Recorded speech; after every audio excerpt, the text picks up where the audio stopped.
Welcome to our New Horizons small group for the third Sunday of September. We are looking at the books of Numbers and Deuteronomy this quarter. We're using the Explore the Bible series. We're in session number 3, entitled The Land, and this is Numbers chapter 13. So Explore the Bible curriculum, books of Numbers and Deuteronomy, session 3, entitled The Land, and we're in Numbers chapter 13.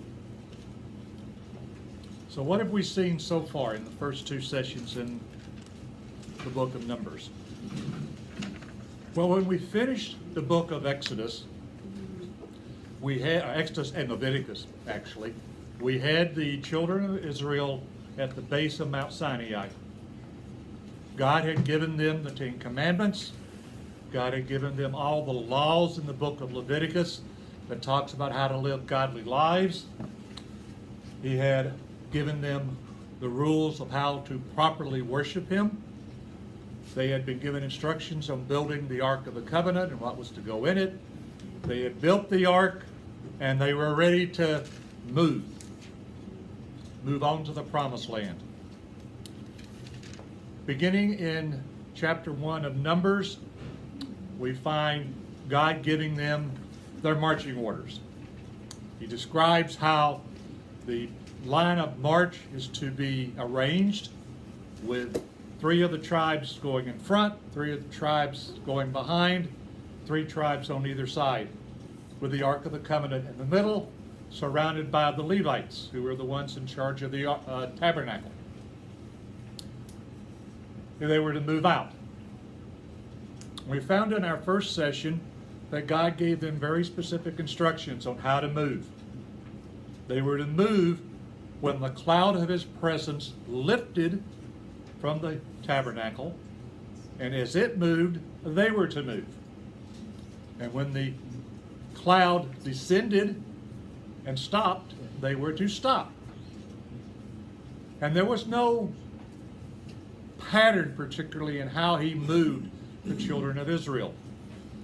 Moses, as he wrote the book of Numbers, does not describe any pattern of movement. Sometimes they would stop for the night, start the next morning. Sometimes they'd stay there for a week. Sometimes they'd stay there for longer. So really don't know how long it took them to move from Mount Sinai to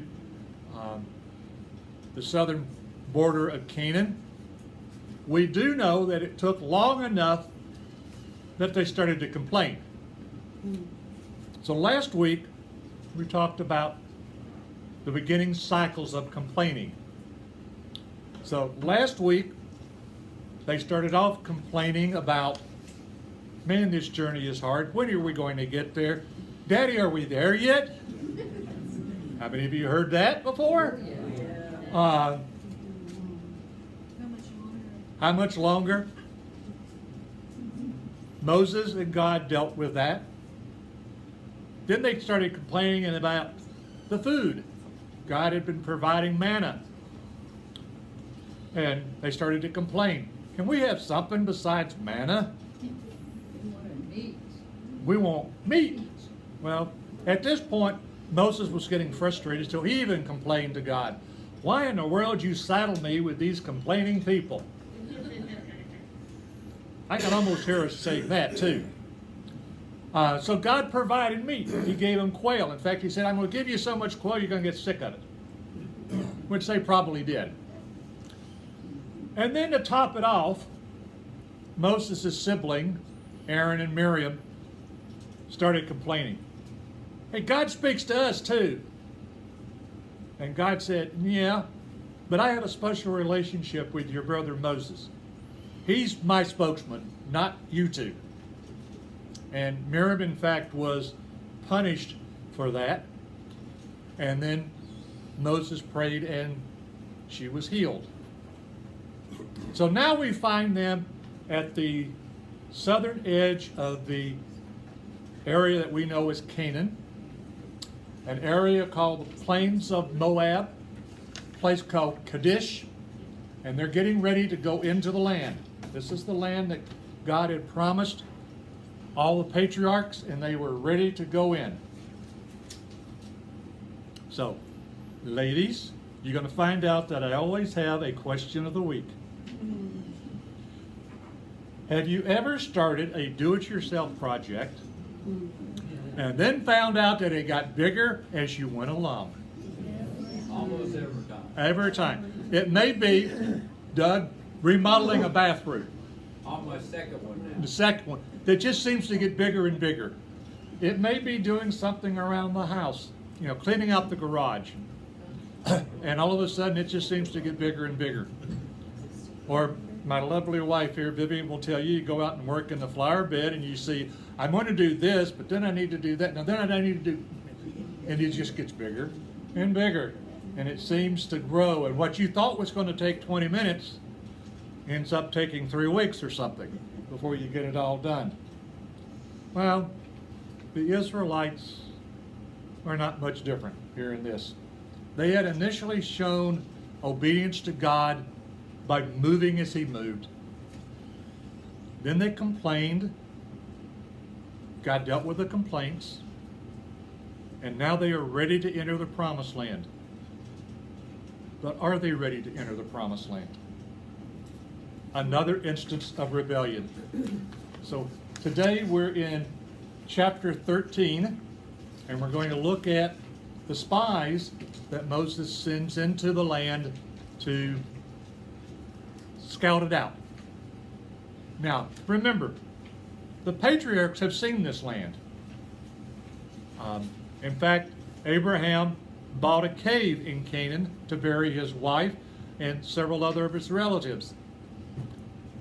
They'd passed through it before, but it had been 400 years since the Israelites had been in Canaan. And in 400 years, even oral histories maybe tend to get a little confused. So they really didn't know what they were facing and who was in the land anymore.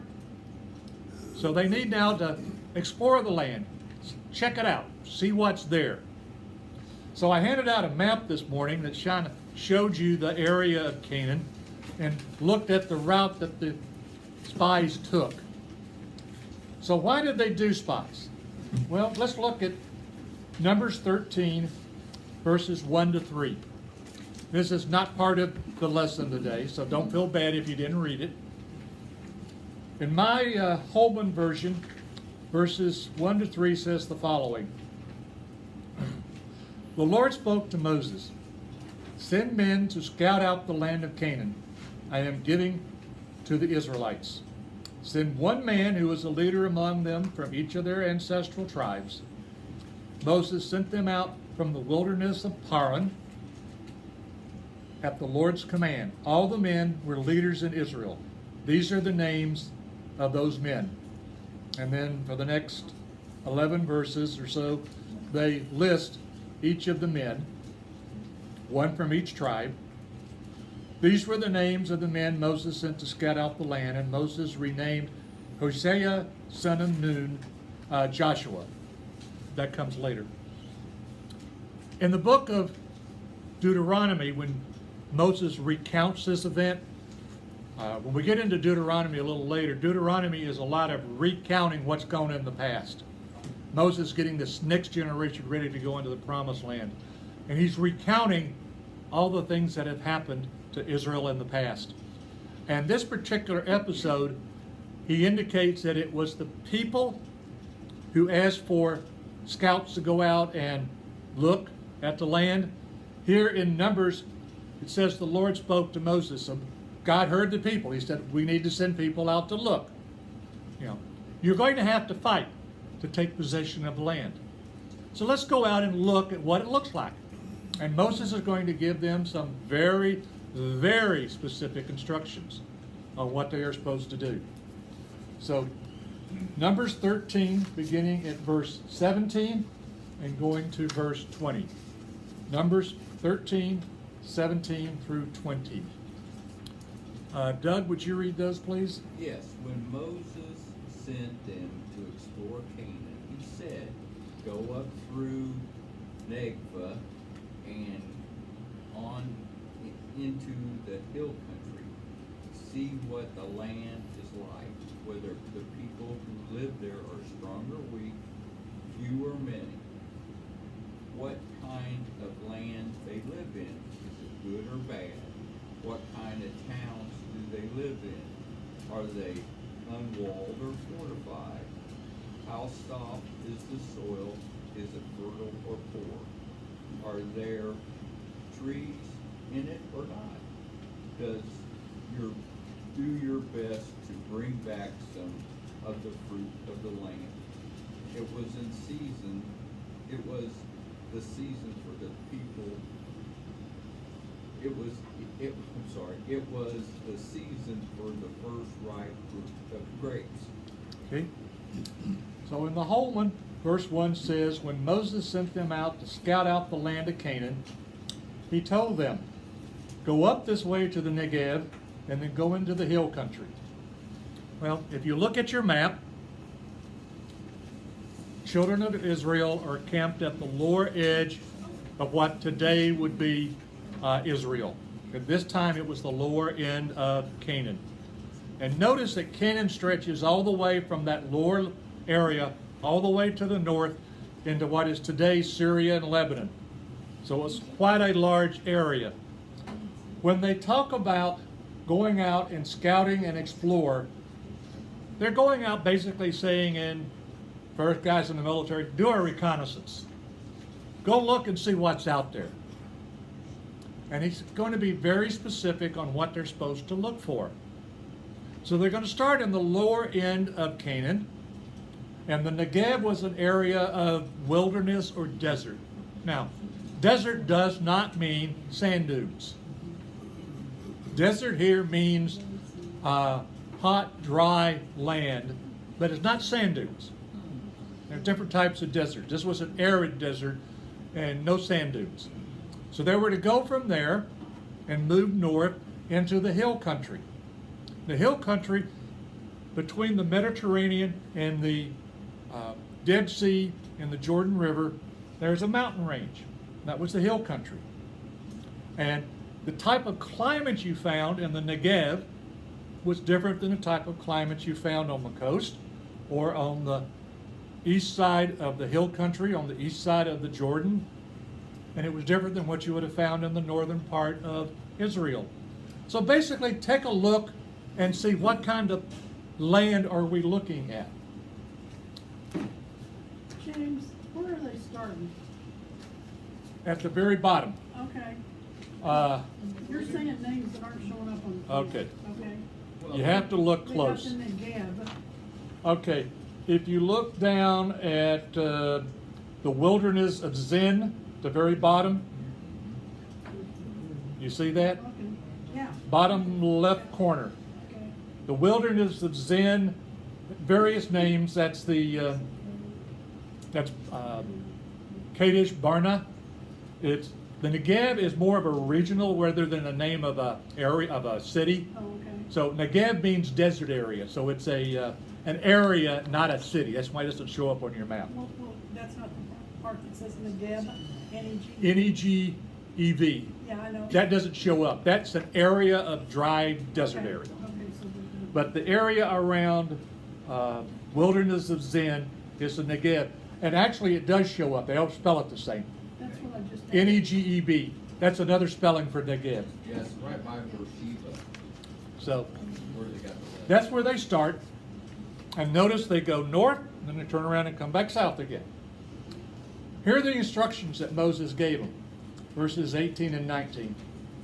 See what the land is like, whether the people who live there are strong or weak, few or many.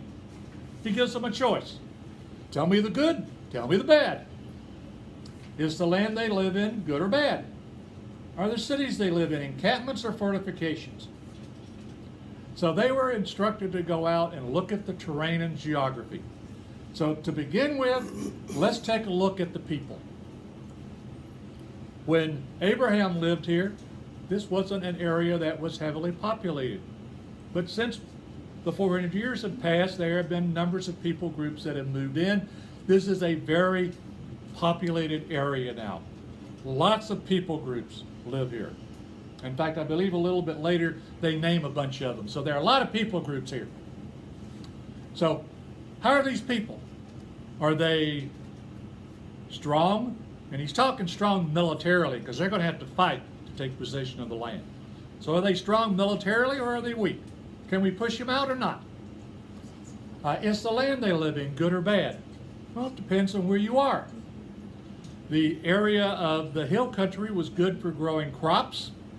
The area to the east of the Jordan was not particularly good for growing crops, but it was good for grazing sheep and cattle.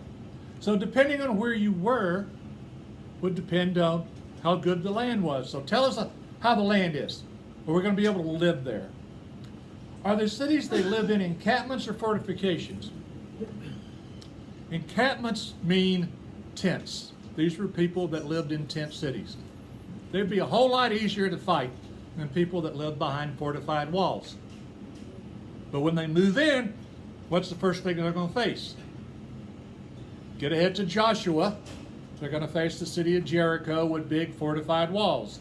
So some of the people lived in fortified cities, some lived in camps, and depending on what their strength was militarily, it was going to be difficult or easy to displace them. Verse 20 says, "Is the land fertile or unproductive? Are there trees in it or not? Be courageous. Bring home some fruit from the land. It was the season for the first ripe grapes." I think the NIV says, "Do your best." Here it says, "Be courageous." These are spies. They're going into a land already occupied by people. The enemy. Yeah. You know, I get hooked up on things. So how long are we talking about? For the spying? No, to look and then to bring back. Hang on, we're getting there. We're getting there. Okay. Long gone. Not as long as you would expect it. In reverse. We're getting there. There's a verse later on that tells us. Okay. So just hang on. So these are spies going into the land, and this is the enemy. Okay, all you military guys and those of you that like spy books, what happens to a spy in a war when they get caught? They're dead. So it's bad news if you're a spy and you get caught in a war. Well, this is getting ready to start a war. The spies are going in. If they get caught, it's probably not going to go well for them. Think again, Joshua, a little bit later on when they send the spies into Jericho, they're looking for him to take care of him. So spying the enemy on the enemy was not a safe occupation. So Moses says, "Be of good courage, do your best, stay safe and come back. Tell us what you have found. And if possible, bring back some fruit. Let's see what's growing there." So verses 21 to 25. Here's what they came back with. And this answers your question, Susan, in these verses. So you get to read them. 21 to 25. It'll answer your question. So they went up and explored the land in the desert of Zin as far as Rael, toward Nebo Hamath. They went up through Negev and came to where Ahman, Shushai, and Talmai, the descendants of Anak. Hebron had been built 7 years before Zoan in Egypt. When they reached the valley of Eshcol, they cut off a branch bearing a single cluster of grapes. 2 of them carried them on a pole between them, along with some pomegranates and figs. That place was called the valley of Eshcol because the cluster of grapes was right cut off there. At the end of 40 days, they returned from exploring the land. Now, can I ask my question? Yep. Those grapes would have been raisins by the time they got there. And that worried me and worried me. I'm not concerned that they're raisins. I'm concerned that it was one cluster of grapes and 2 guys had to carry them. So that was a big cluster of grapes. I mean, I've seen pictures that they used to have for like the preschoolers, pictures they have out. I mean, and this grapes the size of the table here, cluster of grapes. They had some big grapes. like they grow them in Alaska or some of these places where they have all the rain and sunlight. It's big fruits. Those were the hybrid ones. Those were the hybrid grapes. They were big grapes. After all that manna and quail, they were glad to get some fruit. They're afraid to get some grapes, yeah. All right, verse 21. So they went up and scouted out the land from the wilderness of Zin as far as Rehob. So again, look at your map, follow the red line up, and you'll see where Rehob is at the top.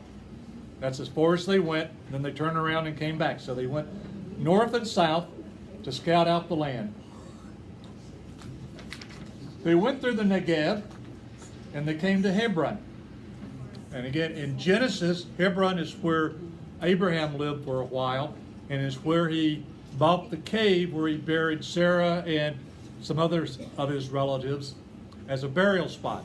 So it's a place that historically the Israelites would have known something about, where Agama, Sheshan, and Talmah, the descendants of Anak, were living. These were, Anak means basically strong-necked people. These were supposed to be people who were very sturdy looking. They were strong people who would have been tough to fight. Yeah, Sandy, that's exactly right. You go, tough guys. You wouldn't want to fight them, in other words, is what we're saying here. Verse 23 says, when they came to the valley of Eshcol, they cut down a branch with a single cluster of grapes, which was carried on a pole by 2 men. Again, I've seen the drawings where they've imagined these, and one cluster of grapes, guys on either end, they were big grapes.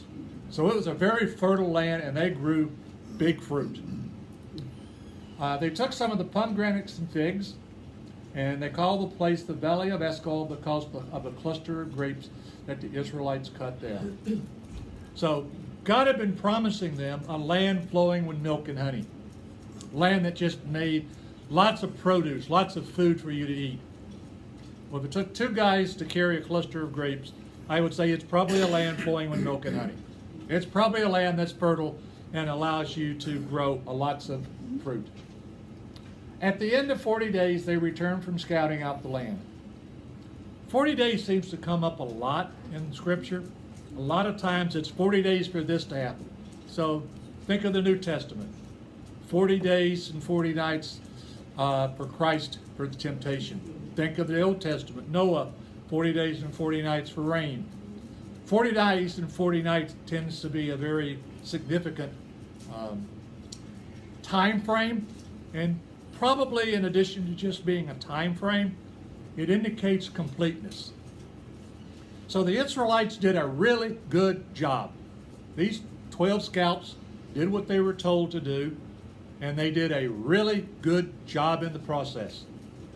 Now they're back, and they're ready to report, and here's the report they gave. 26 to 31. Bert, would you read those? And they came to Moses and Aaron and to all the congregation of the people of Israel in the wilderness of Paran and Kadesh. They brought back word to them and to all the congregation and showed them the fruit of the land. And they told him, we came to the land to which you sent us. It flows with milk and honey, and this is its fruit. However, the people who dwell in the land are strong, and the cities are fortified and very large. And besides, we saw the descendants of Anak there. The Amalekites dwell in the land of Negev. The Hittites, the Jebusites, and the Amorites dwell in the hill country, and the Canaanites dwell by the sea along the Jordan. But Caleb quieted the people before Moses had said, let us go up at once and occupy it, for we are well and able to overcome it. Okay. Verse 26, the men went back to Moses, Aaron, and the entire Israelite community in the wilderness of Paran at Kadesh. They brought back a report for them and the whole community, and they showed them the fruit of the land. So Moses had sent them out, said, go scout it out, bring back some fruit. They completed their job, so they brought all the community together, and these 12 men are up front, and somebody, as a spokesman, said, okay, folks, here's our report. We went into the land where you sent us, Indeed, it is flowing with milk and honey, and here's some of the fruit. So everything God promised is here. It's a land flowing with milk and honey, and to prove it, here are these large grapes that we brought back for you to look at. Or maybe they were raisins, Susan. In the sun, who knows? They came back with grapes. However, there's a but. It's a great place to live, people. But, good news, bad news. But, the people living in the land are strong and the cities are large and fortified. In other words, there are not a lot of tent cities. They live behind big walls. We saw the descendants of Anak there. The Amalekites are living in the land of Negev. Now, they've already fought the Amalekites once, but they've got to fight them again. The Hittites, the Jebusites. Jebusites, a little trivia on the side. Jebusites lived in what will become Jerusalem. Amorites live in the hill country. And the Canaanites, everybody else we're not going to name, but just the Canaanites live by the sea and along the Jordan. In other words, there are a lot of very strong, tough folks in here, and they've got big wall cities with thick walls, and it's going to be a fight to take it. It's a good land, but it's going to be difficult for us to go in and occupy it. Then Caleb spoke up, verse 30. Then Caleb quieted the people in the presence of Moses. I can just imagine as the other 10 start their report and the people are getting excited. It's a good land. And then the but comes and I can start to hear the mumbling. What? I don't, you get the point. Starting to mumble. And then Caleb gets up and says, okay, folks, just hold it a minute. We must go up, take possession of the land because we can certainly conquer it. Caleb and Joshua were the only two spies that remembered God had promised it. And remember, God destroyed the Egyptian army that was chasing you. So God could destroy the people in front of you. We need to go up and possess it. But the men who had gone up with him responded, we can't go up against the people because they are stronger than we are. And then the last 3 or 4 verses, they just amplify on the fact they're stronger than we are. In fact, if you look at verse 33, to us they seem like grasshoppers. To us, we seem like grasshoppers. And we must see the same to them. We are midgets. We are little guys compared to these guys in the cities. We can't do it. And that's where we leave it today. You got to come back next week to find out what happens. Okay. The rest of the story. The rest of the story, as Paul Harvey would say. Comments, questions, anybody got something you'd like to ask or add to what we talked about? Okay. How soon they forgot what happened a year ago when the Red Sea parted and then swallowed the Egyptians. And they didn't do anything. They didn't fight. They didn't even have to fight. No. Yep. Okay. Let's close with prayer this morning. Heavenly Father, we thank you for this story. We thank you for the lesson it teaches us to not forget your faithfulness in the past. Because your faithfulness in the past means you'll be faithful in the future. We ask that you would help us to remember that and to be faithful to you in return. Go with us now as we go into the worship service. Be with Patrick as he brings your word, that it may touch our hearts and that we may act upon it as we live your life. For we ask it in your name. Amen.